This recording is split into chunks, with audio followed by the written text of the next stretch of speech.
తెలుగు భాషను అమృతంగా భావించి తెలుగు నేలను తల్లిగా పూజించటం తెలుగువారి సంస్కారానికి నిదర్శనం. దీనిని దృష్టిలో పెట్టుకుని ఎందరో తెలుగు కవులు పద్యాలు, గేయాలు, గీతాలు, పాటలు పలికించారు. ఆ సాహిత్యమంతా తెలుగు తల్లి కీర్తి కిరీటంలో రత్నాలుగా వెలుగొందుతూనే ఉన్నాయి. అందులో మేలిమి రత్నంగా ఈనాటికి బాసిస్తూ ఉన్న గీతం శంకరంబాడి సుందరాచారి రాసిన మా తెలుగు తల్లికి మల్లెపూ దండ అంటూ సాగే గేయమేనని చెప్పక తప్పదు. ఈ పాట తెలియని తెలుగువాడు ఉండాడు. రాష్ట్ర విభజన సమయంలో ఈ పాటపై కొందరు ప్రాంతాభిమానులు విషం చిందించిన సంగతి తెలిసిందే. కానీ కవి వాక్కులందు కలదు అమృతం అన్న మాటను వారు మర్చిపోయారు. శంకరంబాడి రాసిన మా తెలుగు తల్లికి మల్లెపూ దండ పాటను మాత్రం ఎవరూ తప్పుపట్టరు. అందులోని అమృతాన్ని తెలుగువారు సదా ఆస్వాదించడానికే తప్పిస్తారు. ఆ పాటను తెలుగు నేల పులకించేలా తొట్టతొలుత గానం చేసిన ఘనత నిస్సందేహంగా టంగుటూరి సూర్యకుమారికి దక్కుతుంది. ఆంధ్ర రాష్ట్ర తొలి ముఖ్యమంత్రి టంగుటూరి ప్రకాశం పంతులు వారి కుటుంబం నుంచే టంగుటూరి సూర్యకుమారి వచ్చారు. ఆమె స్వరాజ్య పోరాటంలో పాలు పంచుకున్నారు.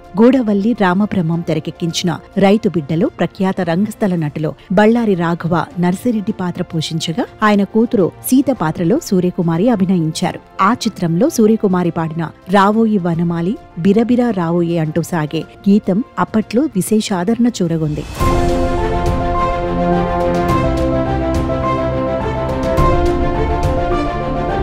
నిజానికి మా తెలుగు తల్లికి మల్లెపూ దండ పాటను ఓ సినిమా కోసం శంకరంబాడి సుందరాచారితో రాయించారు. అయితే సదరు చిత్ర సంగీత దర్శకునికి ఆ పాట నచ్చలేదు. దానిని పక్కన పడేశారు. ఎంతో సౌమ్యుడైన సుందరాచారి తన పాట నిర్మాతలకు నచ్చలేదని ఊరుకున్నారు. ఓ సందర్భంలో ఆ సినిమా ఆఫీస్కు సూర్యకుమారి వెళ్లారు. అక్కడ ఓ కాగితం కనిపించింది.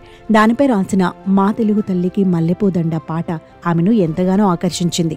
ఆ పాటను తర్వాత కొందరు సంగీతజ్ఞులతో కలిసి స్వరపరిచి స్వయంగా ఆలపించారు సూర్యకుమారి. ఆ పాట ఓ వేదికపై సూర్యకుమారి గానం చేస్తూ ఉండగా అటుగా వెళుతోన్న సుందరాచారి చెవున పడింది. అది తాను రాసిన పాట అంటూ సుందరాచారి అటుగా పరుగులు తీశారట. తర్వాత మా తెలుగు తల్లికి మల్లెపూ దండ పాట ఎంత సుప్రసిద్ధమైందో అందరికీ తెలుసు. కానీ ఆ గీతాన్ని రాసిన శంకరంబాడి సుందరాచారి మాత్రం ఎవరికీ తెలియకుండానే కాలగర్భంలో కలిసిపోయారు. అయితేనే ఎన్నో వేదికలపై సూర్యకుమారి మా తెలుగు తల్లికి గీతాన్ని ఆలపించి ఆ పాటకు పట్టాభిషేకం చేశారు. తర్వాతి రోజుల్లో సూర్యకుమారి లండన్ వెళ్లి స్థిరపడ్డారు. 1975లో జరిగిన ప్రప్రథమ ప్రపంచ తెలుగు మహాసభలకు నిర్వాహకులు సూర్యకుమారిని ఆహ్వానించారు. ఆ సందర్భంలో మా తెలుగు తల్లికి మల్లెపూ దండ గీతాన్ని మరోమారు శ్రావ్యంగా పాడి అక్కడ ఉన్న వారందర్నీ అలరించారు సూర్యకుమారి.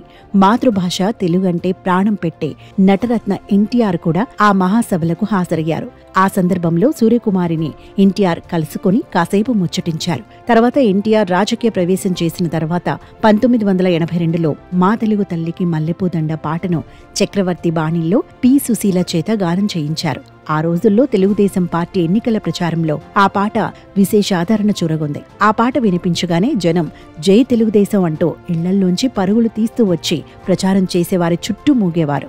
ఇక ఇదే పాట ఎన్టీఆర్ చైతన్య రథంలోనూ వినిపించేది. ఆ పాట వినిపిస్తూ ఎన్టీఆర్ చేసిన ప్రచారం అప్పట్లో అత్యంత విశేషంగా నిలిచింది. మా తెలుగు తల్లికి మల్లెపూ దండ అంటూ మొట్టమొదట ఆలపించిన టంగుటూరి సూర్యకుమారి తెలుగువారి ఆత్మగౌరవ పరిరక్షణ నినాదంతో ప్రప్రథమ కాంగ్రెసేతర ముఖ్యమంత్రిగా తెలుగు నేలపై నిలిచిన నందమూరి తారక రామారావు కలుసుకున్న ఛాయాచిత్రం ఈ మధ్య విశేషంగా అంతర్జాలంలో దర్శనమిస్తోంది.